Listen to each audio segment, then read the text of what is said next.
अरे मोहन भैया, सच में आपके हाथों में तो जादू है। आपकी चिकन रोटी इतनी बढ़िया होती है, साफ सफाई भी इतनी अच्छी है। तो आप शहर क्यों नहीं चले जाते? वहां तो आप खूब कमाओगे। चाची, बात ऐसी है कि जब मेरे पास कुछ नहीं था और मैंने एक छोटे से ठेले से शुरुआत की थी, तब इसी गांव के भाई बहनों ने मेरा साथ दिया था। आज उन्हीं की बदौलत मेरे पास ये ऑटो ढाबा है। अब जब थोड़े अच्छे दिन आए हैं तो मैं अपने लोगों को छोड़कर शहर भाग जाऊं? ये मुझसे नहीं होगा चाची। मोहन, तुम जितनी अच्छी चिकन रोटी बनाते हो, तुम्हारा दिल भी उतना ही प्यारा है। पर एक बात बताओ भाई, ऐसा क्या डालते हो इसमें? हम घर पर इतनी कोशिश करते हैं पर ऐसा स्वाद कभी आता ही नहीं। भाभी, इसमें कोई गुप्त मसाला नहीं है। ये तो बस आप सबका प्यार है और मेरे स्वर्गीय बाबूजी का सिखाया हुआ हुनर है, जिसे मैंने आज भी जिंदा रखा है। बस यही मेरी रेसिपी है।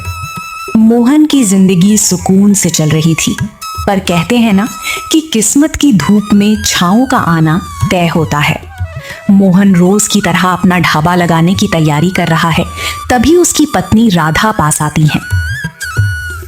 सुनो जी, एक बात बतानी थी। कल जब आप ढाबे पर गए थे, तब गांव के 2-3 लोग घर आए थे। उनके साथ वो जमींदार ठाकुर भैरव सिंह भी था।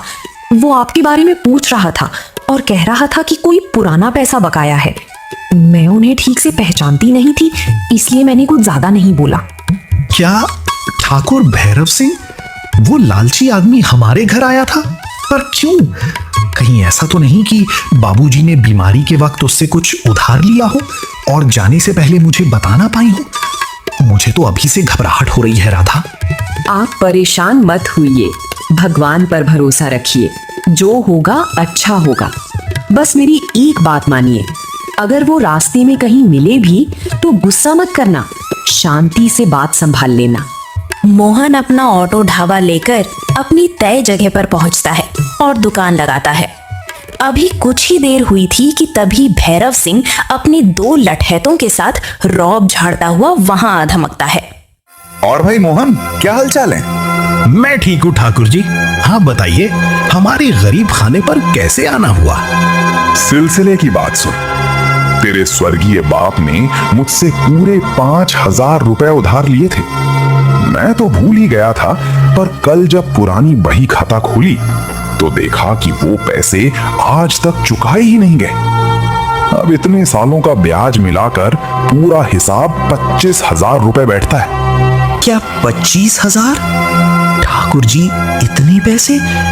क्या सच में मेरे बाबूजी ने? ए लड़के, जुबान संभाल कर बात कर। भैरव सिंह का खाता कभी झूठ नहीं बोलता। अगर तू चुपचाप पैसे नहीं दे सकता तो ये जो तेरा ऑटो ढाबा है ना, इसे मैं उठा ले जाऊंगा। इसे बेचकर अपना पैसा वसूल करूंगा। ठाकुर जी, रहम खाइए। मुझे इस उधार के बारे में कुछ नहीं पता था, पर मैं आपके पैसे खाऊंगा नहीं। मुझे बस 10 दिन का वक्त दे दीजिए। मैं दिन रात एक करके आपके 25,000 चुका दूंगा। ठीक है, मैं तुझे 10 दिन का समय दे रहा हूँ। 10वें दिन मैं खुद यहाँ आऊंगा और मुझे मेरे पूरे पैसे नकद चाहिए। अगर पैसे नहीं मिले तो याद रखना, तेरा ये ढाबा, तेरा घर, तेरी जमीन सब मेरी हो जाएगी। भैरव सिंह के जाने के बाद मोहन बहुत परेशान था। तभी वहां शहर से आया एक नया शादीशुदा जोड़ा आकर रुकता है। नमस्ते भैया, क्या आप ही मोहन जी हैं? जी साहब, मैं ही मोहन हूँ। बताइए, क्या सेवा करूँ? दरअसल हम पास के शहर से आए हैं। बगल वाले इलाके में मेरा एक छोटा सा कारखाना है। हमने आपकी चिकन रोटी के स्वाद की बहुत तारीफ सुनी है। क्या आप हमारे कारखाने के लिए रोज के 40 से 50 चिकन रोटी पैक करके दे सकते हैं? हम रोज खुद गाड़ी भेजकर यहाँ से मंगवा लिया करेंगे और आपको पूरे पैसे एडवांस दे दिया करेंगे। अरे मैडम जी, अगर ऐसी बात है तो ये तो बहुत अच्छी बात है। मैं रोज सुबह एकदम ताजा और गर्मा गर्म चिकन रोटी पैक करके यहीं अपने ऑटो ढाबे पर तैयार रखूंगा। आपकी गाड़ी आकर ले जाया करेगी। चलिए, ये डील पक्की रही। पर पहले आप लोग मेरी चिकन रोटी खाकर तो देखिए। मोहन फुर्ती से 2 प्लेट चिकन रोटी तैयार करता है। जैसे ही वो दोनों पहला निवाला खाते हैं, उनके चेहरे खिल उठते हैं। वाह मोहन जी, सच में जैसा सुना था, स्वाद उससे भी कहीं ज्यादा लाजवाब है। आपकी तरक्की को कोई नहीं रोक सकता। ये लो तुम्हारे एडवांस पैसे। कल से हमारा ऑर्डर तैयार रखना। उन दोनों के जाने के बाद मोहन की आंखों में उम्मीद के नए आंसू थे। जहां एक तरफ 25,000 का पहाड़ जैसा कर्ज था, वहीं भगवान ने उसे तुरंत कमाने का एक नया जरिया दे दिया था। उस दिन मोहन का सारा सामान बहुत जल्दी बिक गया और वो एक नई उम्मीद के साथ शाम को अपने घर की तरफ लौट चला। क्या बात है जी, आज चेहरे पर रौनक भी है और आंखों में थोड़ी चिंता भी। भैरव सिंह मिला था क्या? हाँ राधा, भैरव सिंह आया था मेरे ऑटो ढाबे पर। बाबूजी ने सच में उससे 5,000 उधार लिए थे। अब वो ब्याज मिलाकर पूरे 25,000 मांग रहा है और 10 दिन की मोहलत दी है। लेकिन घबराओ मत, आज भगवान ने एक फरिश्ता भेजा था। शहर से एक बड़े कारखाने के मालिक आए और उन्होंने मुझे रोज की ढेर सारी चिकन रोटी थोक में पैक करके देने का बड़ा ऑर्डर दिया है। ये देखो, एडवांस पैसे भी दिए हैं। अगर अगले 10 दिन मैंने जी तोड़ मेहनत की तो भैरव सिंह के 25,000 हम आसानी से चुका देंगे। हे भगवान, आपका लाख लाख शुक्रिया। चलिए अब ज्यादा सोचिए मत, कल सुबह हमें बहुत जल्दी उठना है क्योंकि ऑर्डर बड़ा है। अगली सुबह सूरज की पहली किरण के साथ ही मोहन एक नए जोश से भर गया। अपनी पत्नी राधा की मदद से उसने अपने ऑटो ढाबे पर बड़े ऑर्डर की तैयारी शुरू कर दी। इसी तरह मेहनत करते करते लगभग 1 हफ्ता बीत गया। कारखाने के बड़े ऑर्डर और रोज की दुकानदारी से मोहन की अच्छी खासी कमाई होने लगी थी। अब उसके पास कर्ज चुकाने के लिए लगभग सारे पैसे जमा होने वाले थे। पर भैरव सिंह के दिल में तो कुछ और ही लालच चल रहा था। 8वें दिन सुबह सुबह भैरव सिंह अपने उन्हीं लठैतों के साथ मोहन के ऑटो ढाबे पर आ धमकता है। क्यों रे मोहन, बहुत उड़ रहा है आजकल।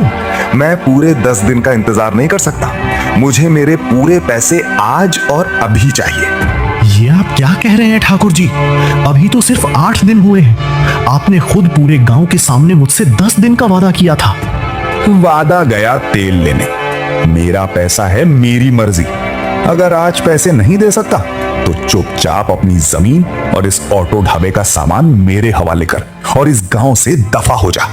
भैरव सिंह और मोहन के बीच ये बहस चली रही थी कि तभी वहां रोज की तरह शहरी बाबू अपनी गाड़ी से आकर रुकते हैं। अरे अरे, क्या बात है मोहन भाई, सुबह सुबह तुम दोनों के बीच ये किस बात का झगड़ा चल रहा है? कुछ नहीं बाबूजी, बस बाबूजी का एक पुराना कर्ज था। ठाकुर जी ने मुझे 10 दिन का वक्त दिया था, लेकिन ये आज 8वें दिन ही पैसे मांग रहे हैं। मेरे पास पैसे लगभग तैयार हैं। बस 2 दिन का समय और मिल जाता तो मैं पूरे पैसे चुका देता। ए ओए शहर के बाबू, तुम कौन हो हमारे बीच में पड़ने वाले? चुपचाप किनारे हो जाओ। भैरव सिंह जी, मेरा नाम राजवर्धन है और मैं शहर की मल्टीनेशनल फूड्स फैक्ट्री का मालिक हूँ। तुम जिसे मामूली चिकन रोटी वाला समझ रहे हो ना, वो मेरी फैक्ट्री का सबसे खास पार्टनर बनने जा रहा है। बताओ कितना बकाया है मोहन का? पूरे 25,000 ब्याज समेत। बस इतनी सी बात के लिए तुम एक ईमानदार इंसान को डरा रहे हो? ये लो तुम्हारे पूरे 25,000 नकद। और आज के बाद अगर मोहन भाई या उनके परिवार के आसपास भी दिखाई दिए तो शहर की पुलिस से सीधा मेरा पाला पड़ेगा, याद रखना। भैरव सिंह ने कांपते हाथों से पैसे लिए। उसका सारा घमंड पल भर में चूर चूर हो गया और वो अपने गुंडों के साथ दुम दबाकर वहां से भाग गया। बाबूजी, आपने आज मेरी जिंदगी, मेरा घर सब बचा लिया।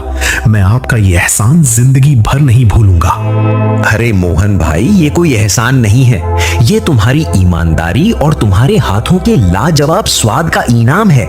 जो इंसान अपनों के लिए शहर का बड़ा ऑफर ठुकरा सकता है, भगवान उसकी मदद के लिए कोई ना कोई जरिया ढूंढ ही लेता है। अब खुश रहो और बिना किसी फिक्र के अपना काम करो। उस दिन के बाद मोहन का ऑटो ढाबा पहले से भी ज्यादा मशहूर हो गया। कारखाने का ऑर्डर तो था ही, साथ ही गांव वालों का प्यार भी बढ़ता गया। मोहन ने अपनी मेहनत और ईमानदारी से ना सिर्फ कर्ज उतारा, बल्कि अपनी जिंदगी को एक नई दिशा भी दे दी। समय धीरे धीरे बीतने लगा। मोहन का ऑटो ढाबा अब पहले से भी ज्यादा मशहूर हो चुका था। हर शाम वहां लोगों की लंबी लाइन लगती थी। गांव वाले गर्व से कहते, ये हमारा मोहन है। उधर राजवर्धन की फैक्ट्री में भी मोहन की चिकन रोटी की इतनी तारीफ होने लगी कि रोज का ऑर्डर बढ़कर 60 प्लेट तक पहुंच गया। मोहन और राधा दिन रात मेहनत करते, लेकिन उनके चेहरे पर कभी शिकायत नहीं दिखती थी। सुनिए जी, भगवान की कृपा से सब अच्छा चल रहा है, लेकिन अब हमें थोड़ा थोड़ा पैसा बचाना भी शुरू करना चाहिए। बिल्कुल राधा, मैं भी यही सोच रहा था। मेहनत से कमाया हुआ पैसा संभाल कर रखना चाहिए, क्योंकि समय कब बदल जाए कोई नहीं जानता। उसी समय गांव में एक नई परेशानी शुरू हो गई। कई गरीब किसान शाम को मोहन के ढाबे पर आते, लेकिन उनके चेहरे पहले जैसे खुश नहीं रहते थे। मोहन भैया, इस बार बारिश समय पर नहीं हुई, फसल कमजोर हो गई, घर का खर्च चलाना मुश्किल हो रहा है। चाची, आज से जब तक हालात ठीक नहीं हो जाते, गांव का कोई भी भूखा मेरे ढाबे से वापस नहीं जाएगा। जिसके पास पैसे हो वो पैसे दे, जिसके पास ना हो वो दुआ दे। अरे मोहन, ऐसा करोगे तो तुम्हारा नुकसान हो जाएगा। नुकसान तब होता है जब इंसानियत खत्म हो जाए। पेट भरने से कभी कोई गरीब नहीं हुआ। मोहन की ये बात पूरे गांव में फैल गई। लोग उसकी और भी इज्जत करने लगे। लेकिन ये बात भैरव सिंह को बिल्कुल पसंद नहीं आई। वो दूर खड़ा सब देख रहा था। लगता है इस मोहन की इज्जत बहुत बढ़ गई है। अगर इसे ऐसे ही छोड़ दिया तो गांव में कोई मेरी बात नहीं सुनेगा। अब इसे नीचा दिखाने का नया रास्ता ढूंढना पड़ेगा। अगले दिन सुबह भैरव सिंह गांव के कुछ लोगों के बीच जाकर झूठी बातें फैलाने लगा। अरे तुम लोगों को क्या लगता है मोहन इतना सस्ता खाना कैसे खिला रहा है? जरूर कहीं ना कहीं मिलावटी सामान इस्तेमाल करता होगा। कुछ लोगों के मन में शक पैदा हो गया। शाम को पहले से कम ग्राहक ढाबे पर पहुंचे। मोहन ने लोगों के बदले हुए व्यवहार को महसूस कर लिया। क्या बात है चाची, आज सब इतने चुप क्यों हैं? मोहन, गांव में कुछ लोग कह रहे हैं कि तुम अब पहले जैसी चीजें नहीं डालते। अगर आप लोगों को मुझ पर जरा भी शक है तो आइए, आज से मेरे ऑटो ढाबे की रसोई सबके लिए खुली रहेगी। जो चाहे अपनी आंखों से देख सकता है कि मैं क्या बनाता हूँ और कैसे बनाता हूँ। मोहन ने सबके सामने ताजा मसाले निकाले, साफ चिकन दिखाया और राधा के साथ पूरी चिकन रोटी बनाकर दिखाई। हर चीज खुली आंखों के सामने तैयार हुई। अरे यहाँ तो सब कुछ पहले से भी ज्यादा साफ है। हम लोग बेकार में किसी की बातों में आ गए। इतने में राजवर्धन भी अपनी गाड़ी से वहां पहुंच गया। आज मैं भी सबके सामने एक बात कहना चाहता हूँ। मेरी फैक्ट्री में हर हफ्ते खाने की जांच होती है।